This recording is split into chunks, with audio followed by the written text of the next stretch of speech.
का हिस्सा होंगे। आप सभी मेहमानों का स्वागत करती हूं। डॉक्टर निखिल प्रसून, आपके साथ शुरुआत करती हूं क्योंकि बंगाल में वापस से ओबीसी आरक्षण को 17% से 7% शुवेंदु सरकार ने कर दिया। आप तो इसे संवैधानिक सुधार के तौर पर देखते हैं, तो क्या ये आज एक बार फिर से आप प्रूफ करना चाहते हैं कि ममता बनर्जी ने आरक्षण को तुष्टीकरण का हथियार बनाया और बीजेपी सामाजिक न्याय की तरफ बढ़ रही है? जी नमस्कार। देखिए, मैं मानता हूं कि इस फैसले से सामाजिक न्याय की जो अवधारणा है उसे एक बड़ा संबल मिला है और पश्चिम बंगाल की महान जनता के साथ न्याय करने की दिशा में आदरणीय श्री शुभेंदु अधिकारी जो अग्रसर हैं, उसमें एक नए अध्याय का सृजन हुआ है। आपको यह विदित होगा कि 2010 से पहले की जो स्थितियां हैं उसके पुनर्स्थापना की एक तरह से चेष्टा की गई है इस आदेश के माध्यम से। जब ओबीसी की जो सूची थी उसमें 66 वर्ग थे, उसमें ममता बनर्जी सरकार ने मनमाने ढंग से 74 अन्य जातियों उपजातियों को उसमें शामिल किया और उसके बाद यह संख्या बढ़ गई काफी। और उसमें ऐसा हुआ कि जो उसे कोलकाता हाई कोर्ट ने मई 2024 में उसे निरस्त भी कर दिया था, फिर भी अपने जिद पर अड़ी रही पिछली जो सरकार। वो सुप्रीम कोर्ट ने स्टे भी लगाया था उस पर। निखिल प्रसून साहब, कलकत्ता हाई कोर्ट के फैसले पर सुप्रीम कोर्ट ने स्टे लगा दिया था। सुप्रीम कोर्ट ने स्टे लगा दिया था, लेकिन सुप्रीम कोर्ट के निर्णय में यह भी था कि आरक्षण जो है एक एग्जीक्यूटिव ऑर्डर के आधार पर जो है सो उसमें बदलाव या फेरबदल लाया जा सकता है। तो हमारा ये एग्जीक्यूटिव ऑर्डर है, इस आधार पर जो है सो आरक्षण की व्यवस्था में सामाजिक न्याय के आईने में जो भी परिवर्तन वांछनीय थे और उसे हमने 2010 के पहले वाली स्थिति के तरफ ले जाके पुनर्स्थापित की। तो सामाजिक न्याय इसी तरह से होता है। मैं कहता हूं कि धर्म के आधार पर आरक्षण जो होता है वो नहीं, आर्टिकल 16 के तत्वावधान में यह निर्णय लिया गया है। क्या किस आधार पर उन उपजातियों को शामिल किया गया जिसकी वजह से करीब करीब 87% आरक्षण मुस्लिमों के लिए हो गया तो उस ओबीसी कोटे में, तो क्या वह उन हिंदू जातियां जो कि उनसे वंचित हो रही थी उनके खिलाफ अन्याय नहीं था? जब संविधान में लिखा है कि धर्म के आधार पर आरक्षण नहीं हो सकता है, ये तो बाबा साहब आम्बेडकर के संवैधानिक पिछड़ेपन के आधार पर तो हो सकता है ना, शैक्षणिक आधार पर तो हो सकता है ना। और आप अगर जो सब जातियां हैं, जो ओबीसी जिनको शामिल किया गया है, उसमें सिर्फ एक धर्म के लोग थोड़े ही हैं, उसमें तो हिंदू ओबीसी भी हैं।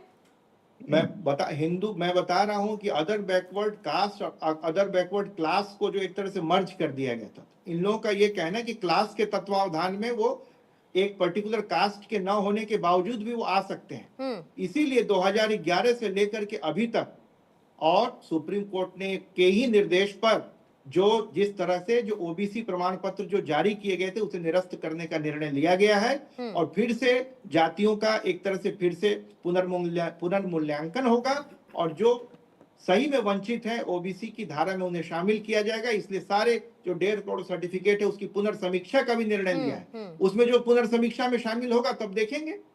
इसलिए इससे बड़ा न्याय और कुछ नहीं हो सकता और इसका जोरदार स्वागत कर रही है पश्चिम बंगाल की जनता। ठीक है, लेकिन विपक्ष इसका स्वागत नहीं कर रहा है। चंदन घोष साहब, आपके पास आती हूं।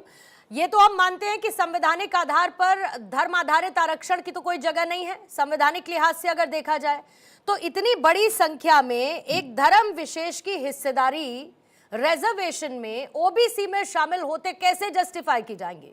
तो अगर शुभेंदु सरकार ने कर दिया उसे 17 से 7%, तो फिर क्या दिक्कत है?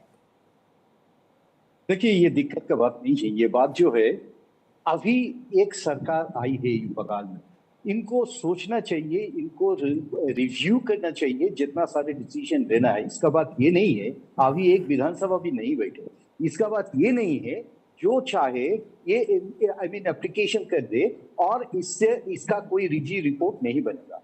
इसका मतलब क्या है? अभी आप देखिए, ये जो 7% पे आ गए, रिड्यूस किए, 10% को अलग कर दिए, ये पूरा एक स्ट्रक्चर का बराबर है। हम लोगों का ये बोलना है हर टाइम जो रिजर्वेशन है, रिजर्वेशन ठीक से लागू होना चाहिए, रिजर्वेशन का रिव्यू होना चाहिए, reservation should be accountable to this assembly. ये बंगाल का बात बोल रहा हूं। तो ये असेंबली अभी नहीं बैठे, ये अगर डिक्लेरेशन कोई किए तो बाइट इज राइट हो जाएगा।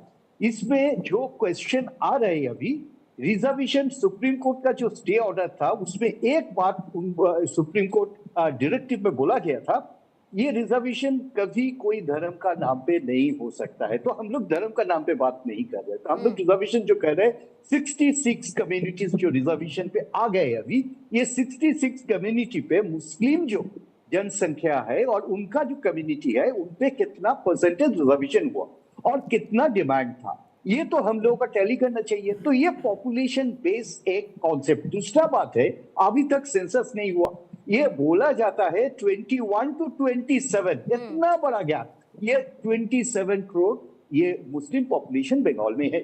तो अभी आई मीन 27% ये बंगाल में पॉपुलेशन है। तो ये हो सकता है 31% भी हो सकता है, 32% भी हो सकता है।